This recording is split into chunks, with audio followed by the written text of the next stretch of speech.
education in aerospace engineering, so that's where my formal training is.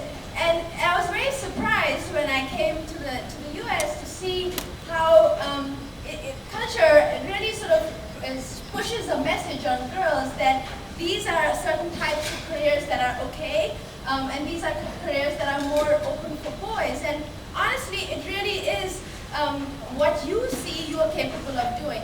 And that was what really made me step back and see how can you change the world. And education and sharing messages like this, that there's nothing stopping you, there are no boundaries, the world is your oyster, there are lots of resources, lots of people want you to do the best and to be your best. So my vision really was to create an organization that brings amazing experts in science, technology, engineering, and math, and to connect them with children, with girls, and to really inspire them to see that there are no boundaries. There's absolutely nothing that you cannot do, and we are here to help you. So that's why I started Iridescent. It's a science education nonprofit. We've been running for 7 years, and Technovation Challenge is one of our core programs. So this is a map of what we have achieved this year, and we are just so proud. You have no idea how complex it was. We were a national program, and this year we went global. So we have had more than 600 girls from 19 countries participate this year. And this has all been done on a team of 4 people. That's absolutely incredible. And I really hope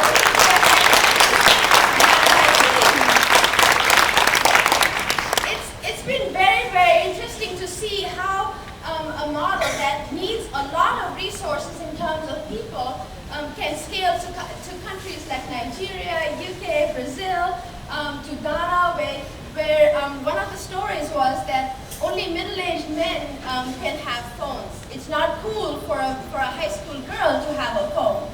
So these are the kinds of cultural barriers that we want to break, and we want to show girls that technology is an amazing amplifier. There's no boundaries. So there are lots of parallels between what we have learned as an organization trying to scale up and what you as a team creating an app are trying to overcome. So right away, the first thing was that there are no boundaries. When we started to think about creating a national program, the next step was, can we do this globally? And people would come back and say, but try and do the nationwide program first. Why take on the complexity of a global program? And there was something in my instinct telling me, just try it. You've got nothing to lose. And so we left. And my team left with me, and here we are today. So again, I'm just so thankful to the people who believed in a really high-risk dream that this is possible to do. And we built the bridge as we were leaving. So this is going to get better and better each year because we've learned so much this year. The only reason why we've been able to scale globally this year has been through the power of technology. And that's why this program is so powerful. We pushed all of the curriculum online onto P2PU, so it was an open curriculum, so anybody could access the content and learn when they wanted to. So it was a huge amplifier, and so a team of 4 could reach out to 600 girls in all over the world. The other interesting thing we learned was, don't settle for the obvious solution. The obvious solutions are the easy solutions that everybody adopts.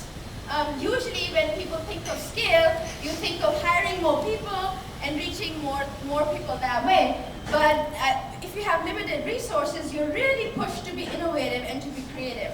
And that's what the Technovation program also supports. Really go for the harder, but go for the more innovative, and you'll do great things.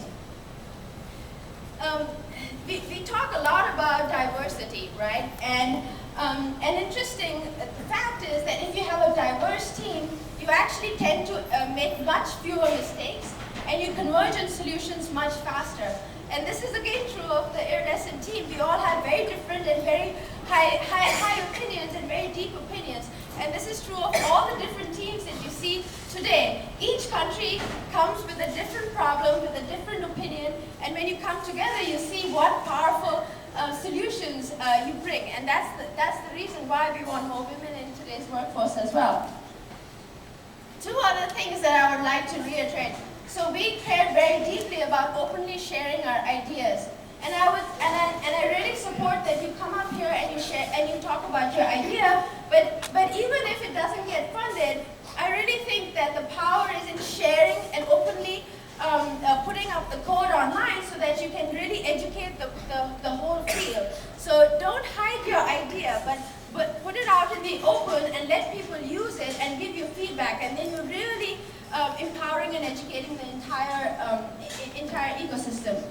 And finally, thinking that it's really going to take a lot of time. So this Technovation is a 12-week program, and honestly, it takes 15,000 hours to be an expert programmer. So that's more than 8 years of working 40 hours a week.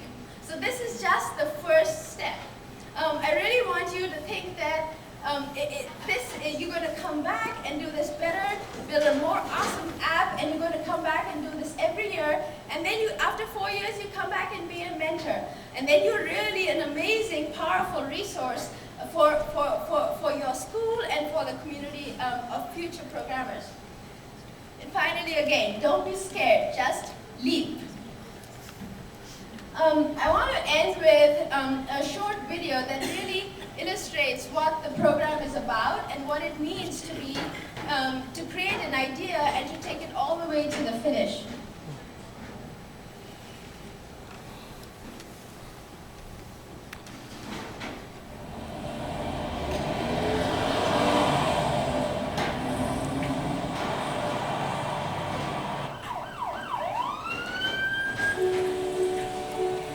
I am not a statistic.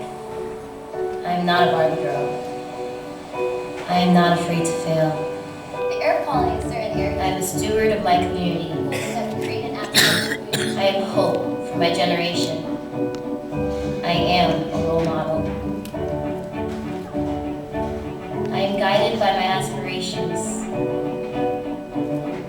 I am driven by my imperfections. I am defined by my perseverance. I will innovate. I will lead. I will inspire. What will you do?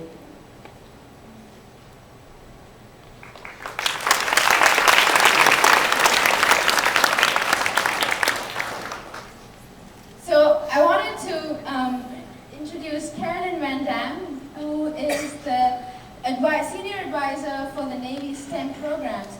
And if you noticed, the program has been sponsored by the Office of Naval Research. They have been amazingly visionary funders. They funded the program 3 years ago when it was still a pilot with only 43 girls. And I came to them and said, I have a vision and I want to reach girls all over the world. And they're like, okay, we believe in you. And I think we wouldn't have come here without their support. So I really want to thank the Navy, and I want to introduce Carolyn so that she can talk about this effort in her own words.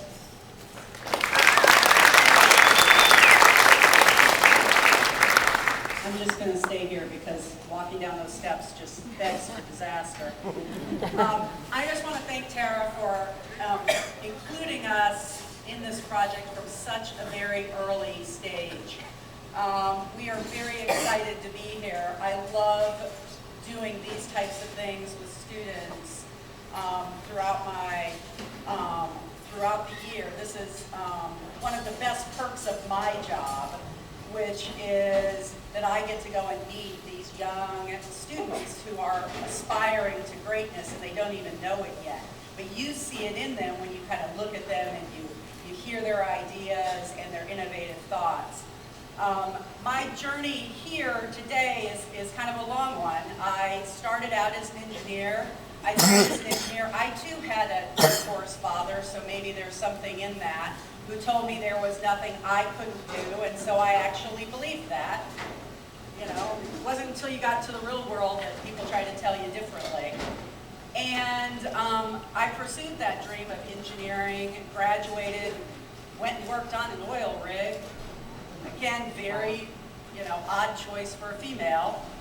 And then found a real passion for science and technology and the policy that went behind it. So I actually went back and got a master's degree.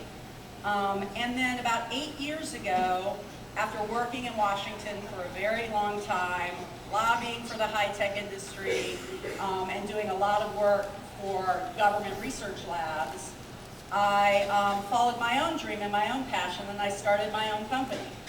And the idea behind the company was I wanted to put really smart women to work. And in Washington, we have really overeducated, really amazingly talented women who start having kids, start making family a priority, and they drop out of the workforce altogether. And I was like, well, this isn't acceptable. You know, this is talent that we're wasting. And so what my firm did was bring that talent back in a part-time basis, in a flexible basis, getting these brilliant women back to work in whatever manner made sense for them and fit with their goals. So as part of that, one of my clients became the Department of the Navy. The Department of the Navy called me in because they were starting to kind of poke around STEM. What does it mean for them? They've been working in STEM for a long time. They just weren't calling it STEM because no one called it STEM 30 years ago. But they were recruiting and building their own talent, you know, go back to Sputnik days, right? And they didn't know how to build a program. They didn't know what to do. So they brought me in to facilitate a few meetings. And the next thing I knew, you had the Secretary of the Navy announcing plans to double their investment in STEM. And you had all these scientists and engineers who had no idea what that meant and what to do with that. And shortly thereafter, we met Tara. And she kind of had a vision that we totally bought into. And we saw in what she was doing with the Family Science program as an opportunity to use those learning tools and the learning modules to build Navy-relevant science apps so that you could have an app developed on underwater acoustics, or you could have something about the physics of flying. And it's relevant to what the Navy's doing and what the Navy's needs are for future scientists and engineers, but you're teaching it in a very non-threatening, interesting, and engaging way. And that's what Tara does through Family Science. Well, once she had us hooked on Family Science, she came and she hooked them again with Technovation. And as many of you know, within the Defense Department, the need for cyber experts and IT experts is huge, and it's growing. And we do, if you look around the scientists and engineers in the Department of the Navy, they are men and they are white. There's no diversity. You know, it's a very small female population. And so Technovation is kind of that perfect fit. It's inspiring women to go into a field that the Navy really cares about. It's having them work in teams, which is something that we do every day. To solve really complex problems. And I have a personal passion for this program because I have 3 young girls at home. And every one of them, if I have my way, is going to go into a STEM field, kicking and screaming maybe. But I want them to get involved in programs like this so that they're inspired all along the way. And it's not a kicking and screaming process because they are all amazingly talented in math and science. But they just need that spark and that inspiration that shows them, you know, oh, I could do something here that's meaningful. So I want to kind of end there. I'm very excited to hear what the girls are doing and what they're going to pitch to us today. I'm sure it's going to be amazing and wonderful, and we are just so very excited to be a part of this program. Thank you.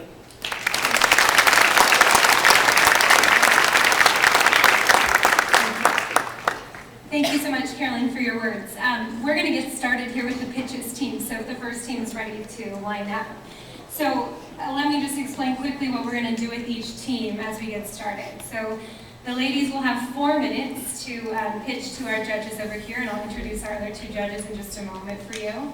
After the 4 minutes, Eric, if you'll give us a wave in the front, is doing the timer ladies. So he will be in charge of making sure that you are really sticking to 4 minutes, and I will also remind you. After the 4 minutes, they'll have 4 minutes of question and answer with the judges, and then we'll move on quickly to the next team. So we're going to be really on top of how much time each group has. The judges did have an opportunity to go around and view the boards and the apps before we started as well. So ladies, I want to take a minute. Carolyn did an excellent introduction of herself here, but I also want to introduce our other two judges here. So Dr. Freda Kapoor-Klein here invests in women entrepreneurs and entrepreneurs of color whose IT startups aspire to generate economic value and positive social impact. Kapoor Capital's investment sectors include, but are not limited to, education, health, and consumer finance. She is the founder of the Level Playing Field Institute, which promotes innovative approaches to fairness in higher education and workplaces, and the Institute's Summer Math and Science Honors Academy, also known as SMASH, a great title, is a three summer high school program serving underrepresented students of color. It's in the process of scaling nationally, and the Academy ensures to work racial equity within the fields of science, technology, engineering, and math, so our STEM fields there. And finally, our judge on the end here, Rushi Sagvi, is the Vice President of Operations at Dropbox. She is responsible for recruiting, communications, marketing, and other functions. And she came to Dropbox through its acquisition of Cove, which is a company that she founded in 2011. Prior to that, she was the first female engineer at Facebook and was instrumental in implementing the first versions of key features, such as the news feed. She then led product management and strategy for Facebook Platform and Facebook Connect, and she was also responsible for core product areas such as privacy and user engagement. So, and Carolyn